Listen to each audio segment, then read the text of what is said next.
अस्सलामुअलैकुम दोस्तों। Master world star में आप लोगों का खैर मकदम है।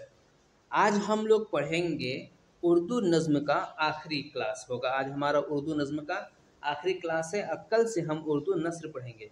तो आज हम तराइले, सानेट और हाइको पढ़ेंगे। तराइले, सानेट और हाइको पढ़ के हम इसको ख़त्म करेंगे। आज इसका मुकम्मल हो जाएगा हमारा उर्दू नज़्म। ठीक है। उसके बाद हम लोग नस्र पढ़ेंगे और उसके बाद हम लोग जो बड़े बड़े अदबी शोरा हैं उसको शुरू करेंगे। उदबा व शोरा हैं उनके बारे में शुरू करेंगे। और बहुत जल्द ही हम क्लास लाने वाले हैं, एक अलग से क्लास लाने वाले हैं। सुबह 8 बजे करीब हमारा वो क्लास होगा और वो होगा उर्दू ग्रामर का, जिसमें हम लोग इसम, फ़ेल, ज़मीर, सिफत, हर्फ ये सब पढ़ेंगे।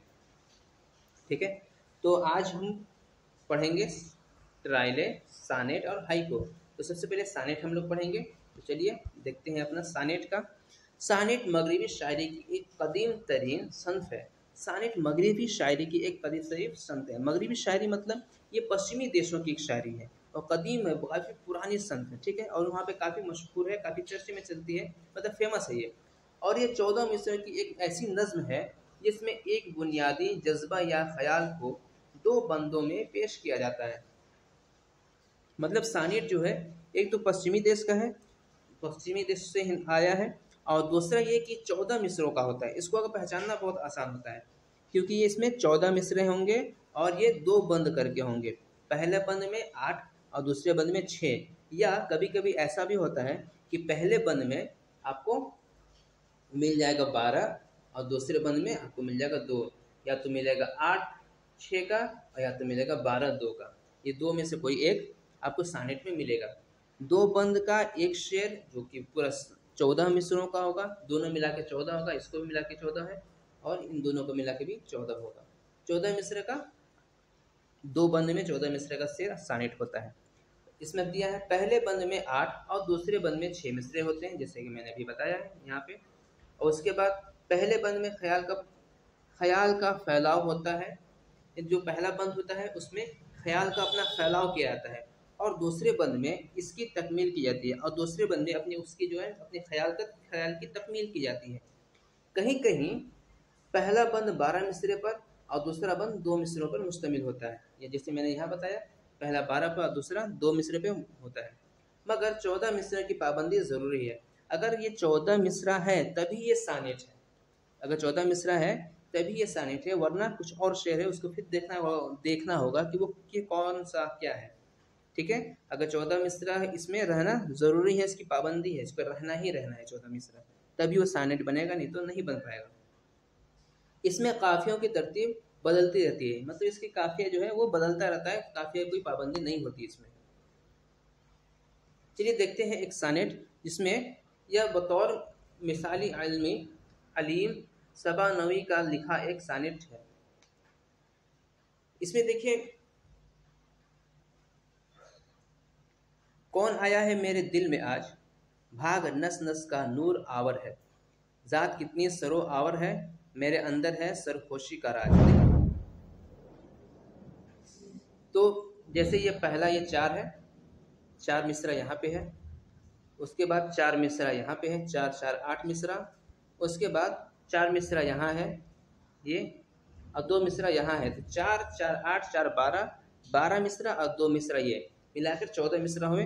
तो मैंने कहा था शुरू में हम पढ़े हैं कि सानेट दो बंद में होते हैं। 14 मिसरे के वो दो बंद में होंगे, या तो वो 8 6 के बंद में होगा या तो फिर 12 और 2 के बंद में होगा। तो यहाँ पे हम ये देख रहे हैं कि ये 12 और 2 के बंद में है। ये इतना 12 हुआ, उसके बाद ये 2 हुआ। ठीक है। चलिए इस शेर को हम पढ़ लेते हैं, पूरा मुकम्मल कर लेते हैं। आज आया है मेरे दिल में आज, कौन आया है मेरे दिल में आज, भाग नस नस का नूर आवर है, ज़ात कितनी सरोर आवर है, मेरे अंदर है खुशी का राज। आरजू का सुहाग, आरजू का सुहाग महका है, मुस्कुराहट की हुक्मरानी है, अवज पर चाह की जवानी है, जिंदगानी का भाग महका है।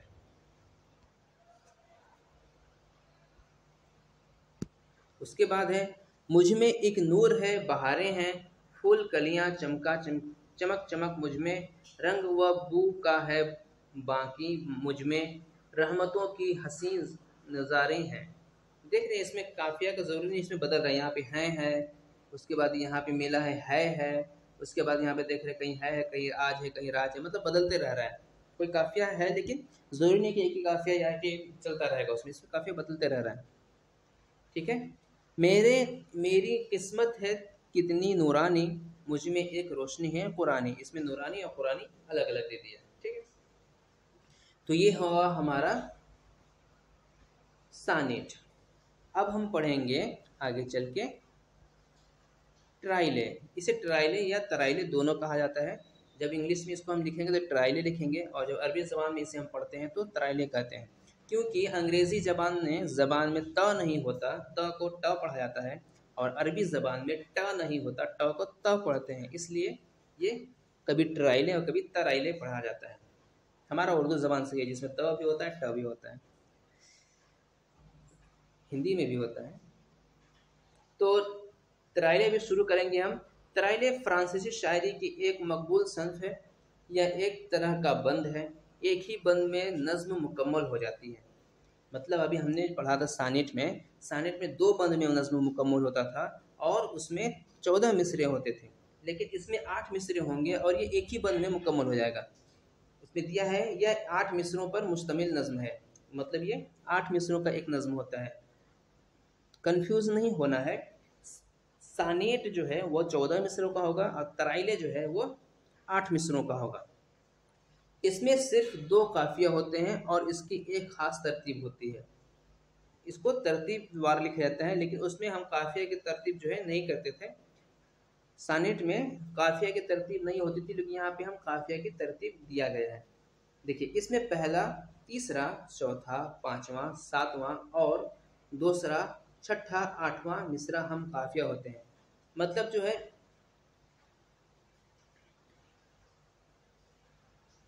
इसको इस तरह से तरतीब दिया जाता है, पहला, तीसरा, चौथा, पांचवा, सातवां, और उसके बाद फिर जो दूसरे बंद में होता है वो दूसरा, छठा, आठवां मिसरे के हम काफिया होते हैं। ऐसे इस तरह से इसको तरतीब दिया जाता है।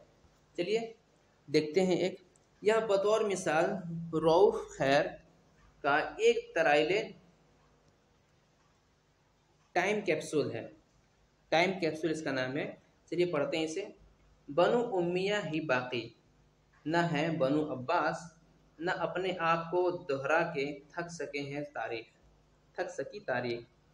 हवा व हिर्स भला किसको आ सके हैं रास, बनु उम्मिया ही बाकी, न है बनु अब्बास। देखिए यहाँ पे जो आया वही यहाँ पे दोहरा दिया। अगला है, देखिए 4 मिसरा यहाँ पे था, 4 मिसरा यहाँ पे है, ये 4 मिसरा है, और अगला 4 मिसरा यहाँ पे, 4 4 8 मिसरा हो गया हमारा। ठीक है, अब यहाँ पे आगे देखेंगे तब आगे हम हाई को पढ़ेंगे उसके बाद। तो 8 मिसरों का एक बंद है, एक ही बंद में, अलग अलग बंद है नहीं। तो सरों में फन हुई इक़्तिदार की बूबास, हर एक तरफ हौस पर खिंचा खत्ते तनखीस, बनु उम्मिया ही बाकी, न है बनु अब्बास, न अपने आप को दोहरा थक सकी तारीख। ये हुआ हमारा ट्राइले या तराइले। अब आगे हम देखेंगे हाइको। हाइको यह एक कदीम जापानी सन्फ है। हाइको जापान का एक सन्फ है, जापान का एक नज़्म है, इस नज़्म को कहते हैं। इस सन्फ को उर्दू और अंग्रेज़ी में अपनाया गया। तराइले जापान से आया हुआ है। तराइले कहाँ से आया है? जापान से। इसको याद रखिएगा, ये कई बार एग्ज़ाम में पूछ भी चुका है। और तराइले जो है ये आया था बीपीएससी एग्ज़ाम 3 वाले में आया था, TRE 3 वाले में। ठीक है, तो इसमें ये पूछा था कि तराइले कहाँ का सन्फ है, तो ये जापान का सन्फ है, ये याद रहना है। तो इस सन्फ को उर्दू और अंग्रेज़ी में अपनाया गया है। मतलब उर्दू की शक्ल में भी लिखते हैं और अंग्रेज़ी नज़्म में भी लिखते हैं। उर्दू नज़्म और अंग्रेज़ी नज़्म, इसे पोइट्री कहते हैं, दोनों में लिखा जाता है। इसमें सिर्फ 3 मिसरे होते हैं। हाइको में सिर्फ 3 मिसरे होते हैं, मगर शर्त यह है कि इन तीनों मिसरे के जुमले अर्तकान 17 हों। अरकान 17 हों, 3 मिसरे के जुमले और अरकान 17 हों। बैकल अस्ताही के 2 हाइको बतौर मिसाल। चलिए हाइको की मिसाल देखते हैं। देखिए 3-3 मिसरे के है ना, 3 मिसरे के, एक ये है एक ये है, 2 मिसरा था।